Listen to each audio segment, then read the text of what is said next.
शाम के 7 बजने वाले हैं। ये वक्त है आप सभी के पसंदीदा कार्यक्रम मारो राजस्थान का। आप सबके साथ मैं हूं प्रियंका राय। बुलेटिन की शुरुआत महासंग्राम 2024 वाली खबर से करते हुए लोकसभा चुनाव से पहले एक तरफ प्रचार का सिलसिला जारी है तो दूसरी तरफ एक दूसरे पर नेता हमलावर नजर आ रहे हैं। इसी कड़ी में दौसा में चुनाव प्रभारी डॉक्टर विनय सहस्त्रबुद्धे ने नेताओं पर हमला किया है, उन नेताओं पर जिन पर कानूनी कार्रवाई चल रही है।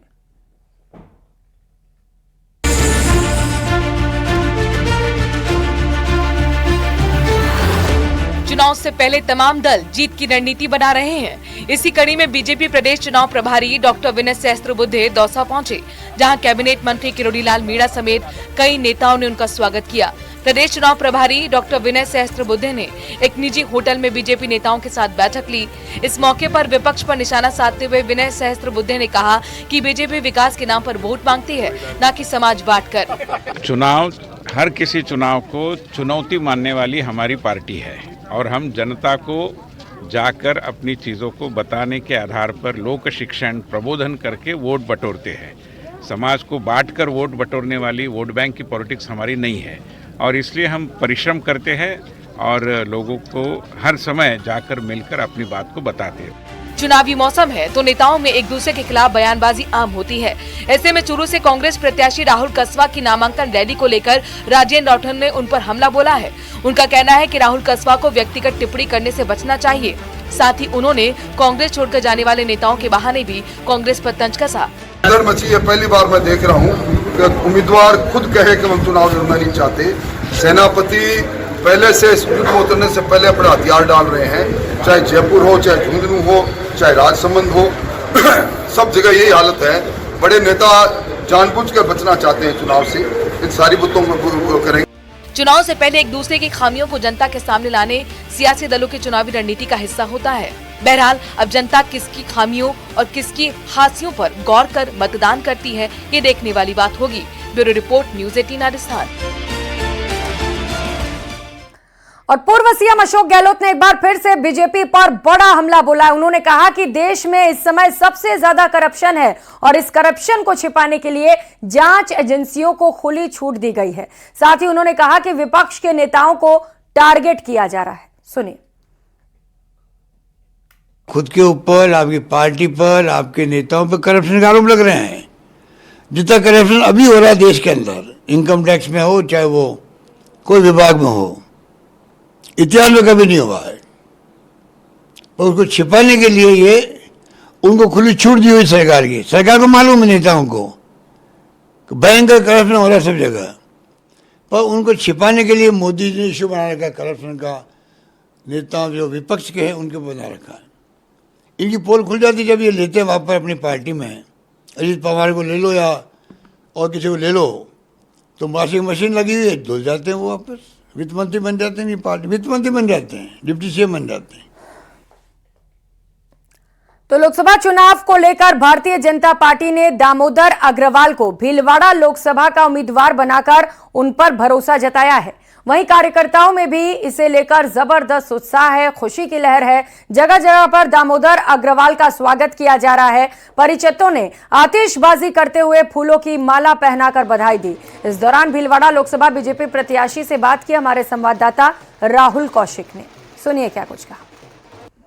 भाजपा पार्टी ने भीलवाड़ा लोकसभा के लिए अपने प्रदेश महामंत्री दामोदर अग्रवाल पर भरोसा जताया। लगातार संगठन में काम करते आए हैं। यही नहीं, प्रधानमंत्री नरेंद्र मोदी के साथ संघ में कई कैंपों में रहे हैं, संघ में उनके साथ काम भी किया है। हमारे साथ दामोदर अग्रवाल है, बात करते हैं। आम कार्यकर्ताओं को मौका दिया, लगातार आप काम करते रहे। भजन लाल शर्मा को मुख्यमंत्री बनाया, वैसे आज आपको सांसद का मौका दिया है, क्या विजन लेके चलेंगे आप? इस देश में केवल भारतीय जनता पार्टी है जहां नेता किसी एक परिवार की कोख से जन्म लेना आवश्यक नहीं है। आम भाजपा का कार्यकर्ता जो पार्टी के लिए निष्ठा से, समर्पण से, समय शक्ति देकर काम करता है, ऐसे कार्यकर्ताओं के ऊपर पार्टी के शीर्ष नेतृत्व की नजर रहती है। सांसद बनने के लिए टिकट दिया है, मैं पार्टी के शीर्ष नेतृत्व, प्रदेश नेतृत्व का आभार व्यक्त करता हूं और उम्मीद जाहिर करता हूं कि स्थानीय भारतीय जनता पार्टी संगठन के नेतृत्व में और हमारे सांसद माननीय सुभाष जी बेड़िया के सानिध्य में पूरी पार्टी एकमुखी होकर प्रचंड बहुमत से अपना रिकॉर्ड पिछला तोड़ती हुई हमें जीत दिलाएंगे। ये थे हमारे साथ दामोदर अग्रवाल। अपनी बेबाकी के लिए जाने जाते हैं। प्रधानमंत्री नरेंद्र मोदी के साथ संघ में कई कार्यक्रम किए हुए हैं, कई कार्य किए हुए हैं। संघ के कार्यकर्ता है, भाजपा के कार्यकर्ता है, 400 पार का दावा कर रहे हैं। वीडियो जर्नलिस्ट अंकुश सनाटी के साथ राहुल कौशिक, न्यूज 18 राजस्थान। तो वहीं चूरू के रण को जीतने के लिए नेता प्रतिपक्ष राजेंद्र राठौड़ लगातार सक्रिय हैं। सैनिक बस्ती स्थित राजेंद्र राठौड़ के आवास पर नेशनल जनमंडल पार्टी ने राठौड़ की मौजूदगी में भाजपा को अपना समर्थन दिया है। नेशनल जनमंडल पार्टी के राष्ट्रीय अध्यक्ष दौलत राम पेंसिया अपनी पार्टी के पदाधिकारियों के साथ राठौड़ के आवास पर पहुंचे और प्रेस वार्ता कर समर्थन की औपचारिक घोषणा की।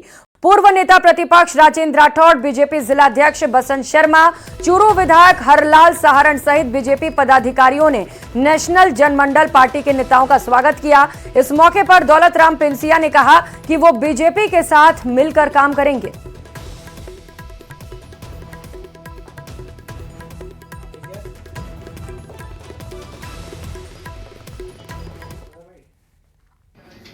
ये राष्ट्रीय दल है।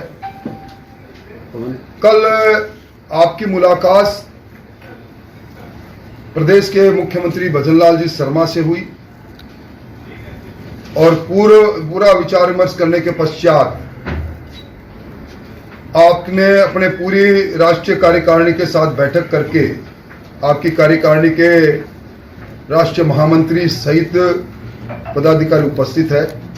हाँ, मैंने पर्चा भरा था, कुछ हमारे इश्यूज है सामाजिक न्याय के, परंतु बड़ी लड़ाई है और देश के अंदर मोदी जी दोबारा प्रधानमंत्री बने, चूरू लोकसभा के अंदर अन्याय अत्याचार गुंडागर्दी खत्म हो। और अब बात करेंगे आज शाह के हुंकार और कल प्रधानमंत्री नरेंद्र मोदी की। लोकसभा चुनाव को लेकर प्रदेश में अब केंद्रीय नेताओं के दौरे का कार्यक्रम बनने लगा है। पीएम नरेंद्र मोदी मंगलवार को राजस्थान दौरे पर आएंगे। लोकसभा चुनाव के दौरान प्रदेश में उनकी पहली सभा कोटपुतली में प्रस्तावित है। इस सभा के जरिए बीजेपी जयपुर के आसपास की सभी लोकसभा सीटों को साधने की कवायद करेगी। ये रिपोर्ट देखिए।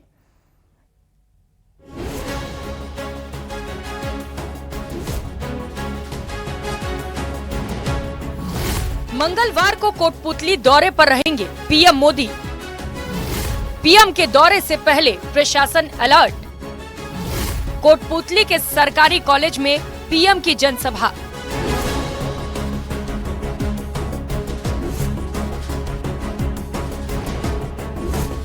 मंगलवार को कोटपुतली में होने जा रही पीएम नरेंद्र मोदी की जनसभा को लेकर कार्यकर्ताओं में भारी जोश देखने को मिल रहा है। लोकसभा चुनाव से पहले प्रदेश में पीएम मोदी कोटपुतली से अपनी पहली जनसभा करने जा रहे हैं। पीएम जयपुर ग्रामीण से बीजेपी प्रत्याशी राव राजेंद्र सिंह के समर्थन में जनसभा करेंगे। उनकी जनसभा से पहले सभी तैयारियां पूरी कर ली गई हैं। प्रशासन अलर्ट मोड पर है। एसपी ने सुरक्षा के मद्देनजर आदेश जारी कर दिया है, जिसके तहत हाईवे पर ट्रैफिक पूरी तरह से रोक दिया जाएगा। जयपुर दिल्ली हाईवे पर ट्रैफिक डाइवर्ट किया जाएगा। जयपुर से दिल्ली जाने वाले वाहनों को दौसा बाईपास और अलवर तिराहे से डाइवर्ट किया जाएगा, जबकि दिल्ली से जयपुर जाने वाले वाहनों को बहरोड से विराटनगर की तरफ डाइवर्ट किया जाएगा। प्रधानमंत्री जी की कोटपुतली क्षेत्र में पहली सभा है। राजस्थान का अंचल सावी नदी के किनारे पांडवों का क्षेत्र रहा। इसका अपना महत्व है। इधर हम जहाँ भरतपुर अलवर का क्षेत्र, ये शेखावाटी का क्षेत्र, बीच का केंद्र जो पूरे संपूर्ण क्षेत्र में संदेश देने का काम करता है। और अपने आप में भी इतिहास में कोटपुतली ने काफ़ी कुछ देने का काम किया है। इस स्थान को प्रधानमंत्री जी ने चुना है कि यहाँ से हम राजस्थान के चुनाव प्रचार का आगाज करेंगे। कोटपुतली के अलावा पीएम मोदी का चूरू दौरा भी प्रस्तावित है। सूत्रों की माने तो 5 अप्रैल को पीएम मोदी बीजेपी प्रत्याशी देवेंद्र झाझड़िया के समर्थन में जनसभा कर सकते हैं। पीएम मोदी के दौरे को लेकर प्रदेश में कार्यकर्ताओं में उत्साह का माहौल है। मोदी जी का 5 तारीख का प्रस्तावित दौरा चूरू में है। अभी पीएमओ से कंफर्मेशन नहीं आई और हमने प्रार्थना की है कि वो चूरू में दौरा करे। कल इस पर हमारी प्रदेश अध्यक्ष और मुख्यमंत्री जी से चर्चा हुई है। अब कुछ ही देर के अंदर वहां से कार्यक्रम आने के बाद अधिकृत रूप से आपको सूचना दे देंगे। आपको बता दें कि प्रदेश में 2 चरण में विधानसभा के चुनाव होंगे। पहले 19 अप्रैल को, जबकि दूसरा 26 अप्रैल को होगा। विधानसभा चुनाव हो या फिर पिछला लोकसभा चुनाव, बीजेपी ने बेहद अच्छा प्रदर्शन किया है। ऐसे में बीजेपी के लिए अपने प्रदर्शन को दोहराने की चुनौती होगी। Bureau report, news 18 Rajasthan. और मिशन 400 पार के साथ देश भर में बीजेपी ताबड़तोड़ प्रचार प्रसार में जुटी है।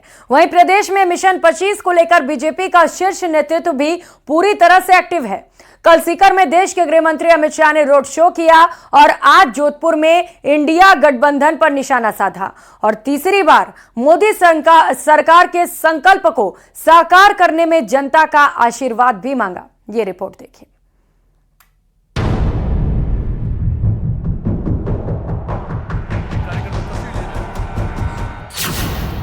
चुनावी समर में बीजेपी के चाणक्य की हुंकार, अर्थव्यवस्था में हुआ आश्चर्यजनक सुधार, देश को दिया सुरक्षित और मजबूत आधार, आपका वोट बनेगा जीत का आधार, विकसित भारत का संकल्प होगा साकार। केंद्रीय गृह मंत्री अमित शाह ने सोमवार को प्रदेश में लोकसभा चुनाव के प्रचार का बिगुल फूंक दिया। उन्होंने विपक्ष पर करारा प्रहार करते हुए जनता को 10 साल की उपलब्धियों का ब्यौरा दे दिया। अब की बार 400 पार का है लक्ष्य।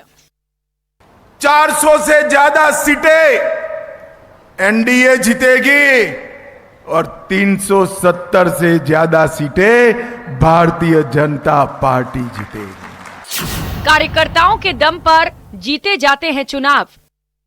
भारतीय जनता पार्टी ऐसी पार्टी है जिसमें चुनाव नेताओं के दम पर नहीं जीते जाते हैं, मेरे बूथ के कार्यकर्ताओं के दम पर जीते जाते हैं। तुष्टीकरण की राजनीति करती है कांग्रेस।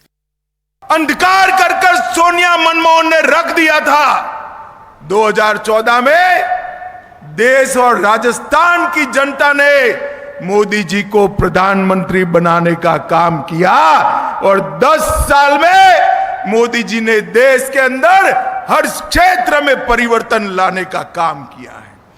देश के 60 करोड़ गरीबों को मोदी जी ने पहली बार, दिल्ली की सरकार गरीबों की सरकार होती है, इसका विश्वास दिलाने का काम किया है।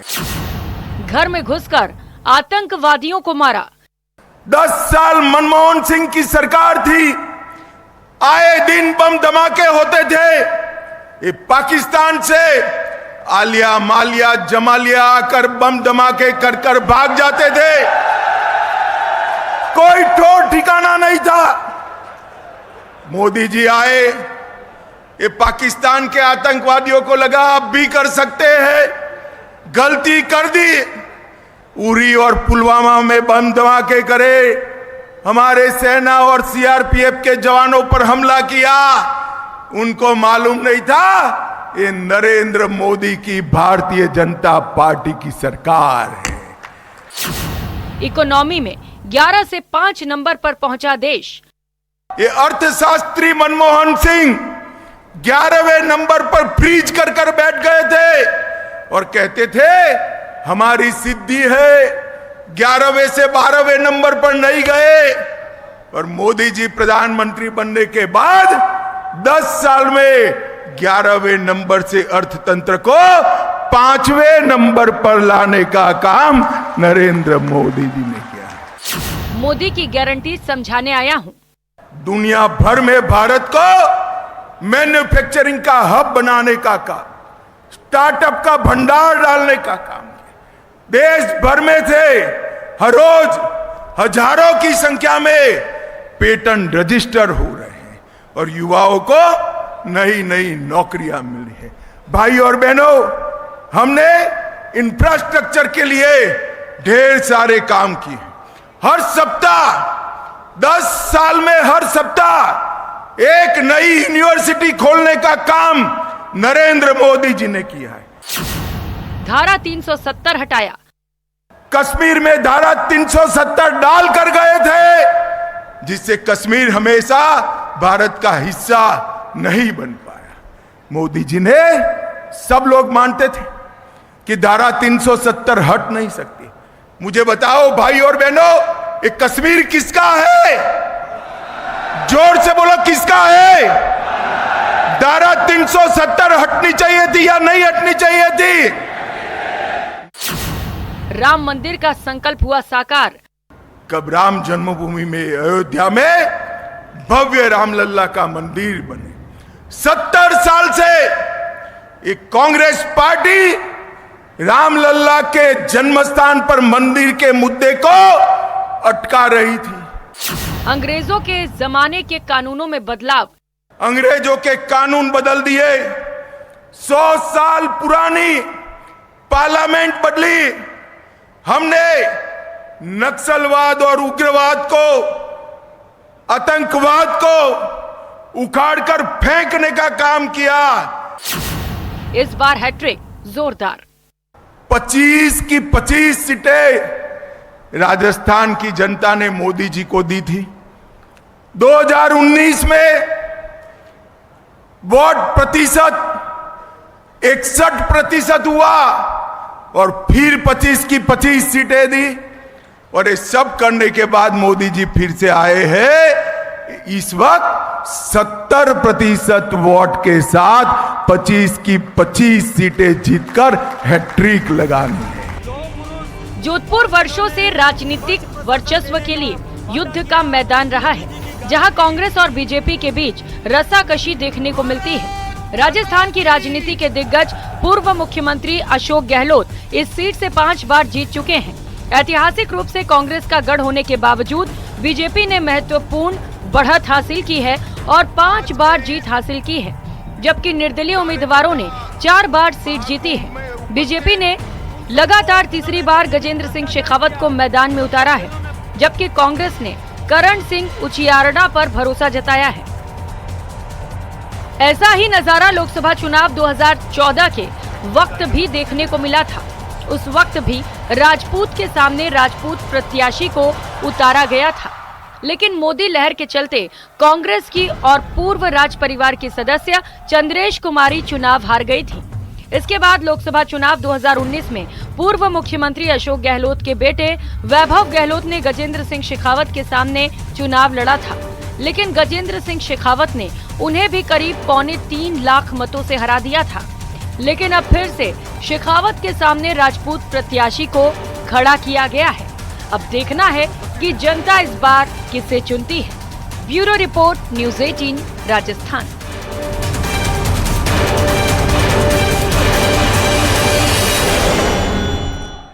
तो वहीं बाड़मेर में गर्मी में पारा बढ़ने के साथ ही निर्दलीय प्रत्याशी रविंद्र सिंह भाटी ने सियासी पारा बढ़ा दिया है। शिव विधायक रविंद्र सिंह भाटी की जनसभाओं में उमड़ता जबरदस्त जनसैलाब मौजूदा सांसद और केंद्रीय कृषि राज्य मंत्री कैलाश चौधरी और कांग्रेस प्रत्याशी उमेदा राम बेनीवाल की धड़कनें बढ़ा रही हैं।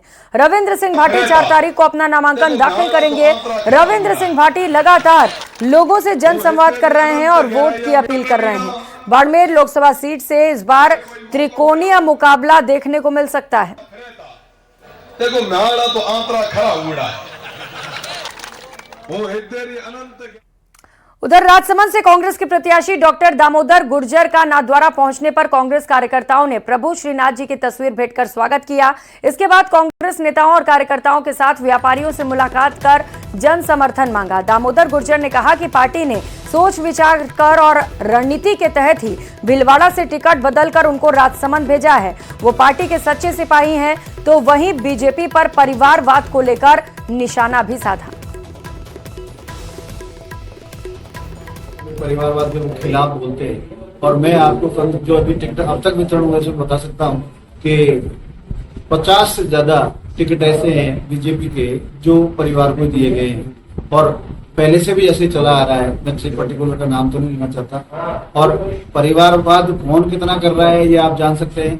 हमारे राहुल जी और गांधी परिवार में आप देखेंगे 28-30 साल से कोई उस परिवार का प्रधानमंत्री नहीं बना